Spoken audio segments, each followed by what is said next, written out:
We're studying the book of Isaiah, the prophetic book of Isaiah. And I love how Walter Brueggemann, gives us a framework as he deals with prophets as social critics, those who not only speak critique or judgment, but also a book that gives energy, a book that gives us joy and power about the faithfulness of God and the certainty of tomorrow. As the nation is returning from exile, they were judged by God because of their disobedience and their rebellion against God's law. You have those who are returning from exile, who grew up in a different place, who grew up away from the temple.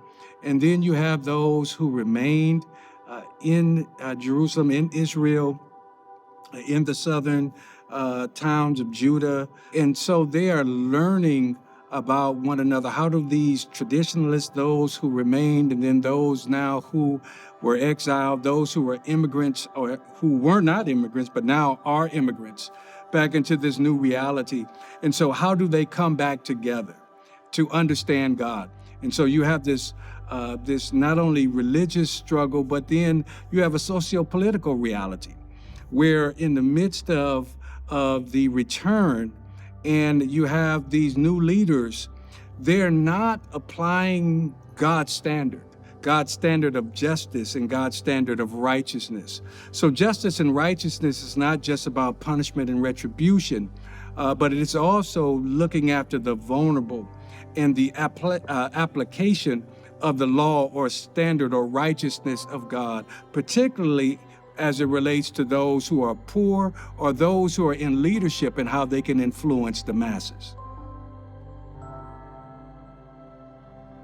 And so in chapter 56, verse 1, he talks about justice and he's talking about righteousness and how this is about salvation. And salvation is not just simply redemption from sin, but it is the restoration and the redemption of the whole society.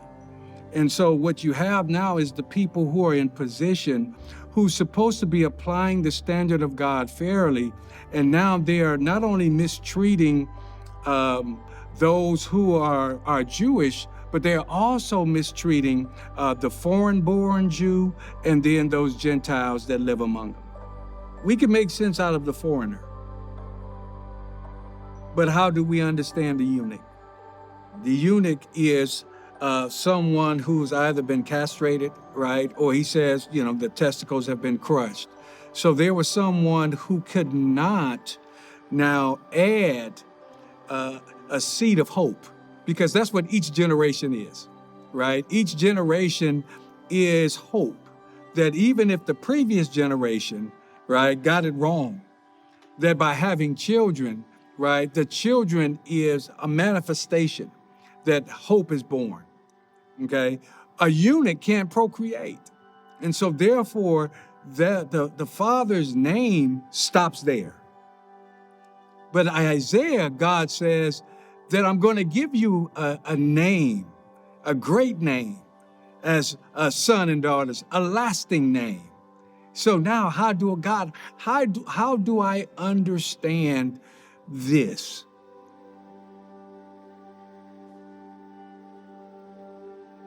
The elements of the gospel, and we could even go to the epistles, is about inclusivity, about the love of God and the justice and righteousness of God that's applied to all. In Matthew 6, when Jesus says, "Seek ye first the kingdom of God and his righteousness," is not just a condition, but it is how the gospel is lived out, and particularly towards the vulnerable. So when you look at the gospel is the power of God to salvation, right? For all those who believe. And so that salvation and that redemption, that restoration is not just for the spirit man, but also now how can we see the elements of the gospel or use these elements of the gospel to now bring forth the redemption of systems and structures. So when I look at Isaiah 56 and what elements of the gospel, I'm looking at love, I'm looking at inclusivity, I'm looking at forgiveness. So those are some elements I believe exist in Isaiah 56. Isaiah 56 is also Seattle 2021, right? It is looking at people who are now trying to figure out life, how we come back together with various cultures, various ways of thinking. And so, how do we understand God? Particularly issues now of sexuality.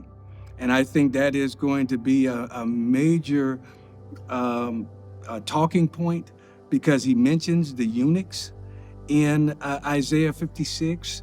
And so, how do we deal and address matters of sexuality? Because the church for years have avoided such conversations. So, then, Kindred, when Isaiah says in Isaiah 56:7 that my house shall be called a house of prayer for all nations.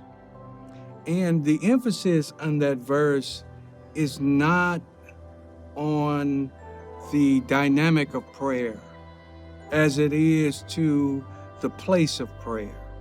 The place of prayer, having access to the holy place, to the place where I can meet God without impediment. And he says, where there are boundaries, or what the rabbis call fences, that we put around the truth because we don't think people can handle the truth. The boundaries and barriers we put on who is welcome. So we can say all are invited to our churches, but are all welcome. So when I come to your home, do you have to scramble to put another place setting out because you weren't expecting me to come? But if I knew that I truly was not only invited, but welcome, then I know when I came, I would get a warm greeting, and also there will be a place for me. And it's not a place way back there with Aunt Bonnie. It's not a place where you may feel ashamed, but no, the best seat. You have invited me as someone who is an equal. And I think that's Kindred's challenge. That Kindred, we can say that we are welcoming, that we are inviting all. But then when all enters, are there barriers? We are famous as churches of setting boundaries and hurdles for people in terms of their reaching or being able to access the very presence of God. And so I think that's Kindred's challenge. Kindred's challenge is the same challenge that they had in Isaiah 56. That is, who really are welcome, who has access to the presence of God, and do we and are we putting impediments, whether it's cultural, whether it's sociological, whether it's even anthropological, right? Whether it's dealing with gender, right? Men, women. So I think Kindred in this season and through this teaching, when he says return to the Redeemer, Redeemer means not just buying back one who was in slavery or enslaved, but it is a relative buying back a relative, right? Paying their debts. That's family language. So when I come to UPC, or UPC comes to Damascus, or ECC comes to Damascus, whatever the dynamic, do we feel not only that we are invited, but do we feel welcome? And does your approach confirm that I'm not only invited, but I'm also welcome?